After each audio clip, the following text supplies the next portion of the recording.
আমার এখন আর বাস আগে কখনো লাগে না সত্যি কথা। এই ক্যামেরাটা নিয়ে খুব নার্ভাস। আর একটু পর দিতেন ভাই ইন্ডিকেটরটা। तो तुमको क्या तकलीफ है?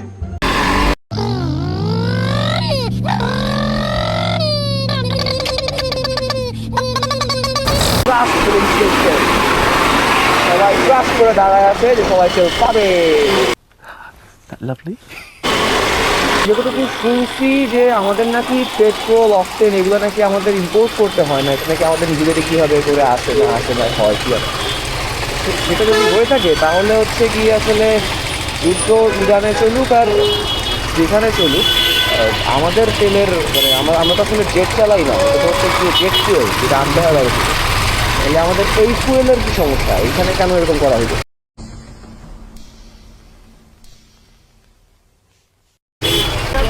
হ্যাঁ, সোয়ারি ঘাট যাবেন তো মনে হয় গুলিস্তান হয়ে সোজা গিয়ে জিজ্ঞেস করেন ফার্মগেট পার হয়ে। ওইখানে গিয়ে জিজ্ঞেস করেন। আমি না উনি যাবে, আমি যাবো না উনি যাবে। উনি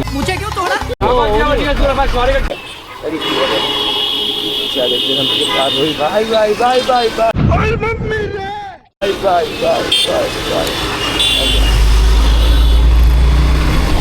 মনে হয় ক্যামেরার সেটিংসটা একটু শিখতে হবে। ক্যামেরাটা কেন ঠিক করে বন্ধ হয়ে গেল তোমাদের সত্যি মানে জিনিসটা তো আমার কোনো কিছু কি নর্মাল হইতে পারে?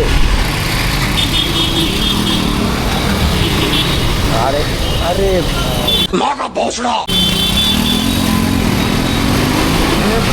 রিক্সাওয়ালারে গাইলানোর জন্য মানুষ ধরে ফেলতেছে, নিজের মধ্যে তো আরো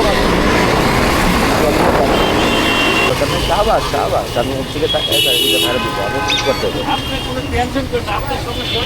কেউ কোনো টেনশনই করবেন না। আপনারা রাস্তার মাঝখানে দ্বারা একটু মানুষকে টেনশন দেবেন, কোনো ব্যাপার না ভাইয়া, চলেন জায়গা। জি অবশ্যই আপনাদের জন্য এটা রাখা হয়েছে, ওপরে কিন্তু আছে নাকি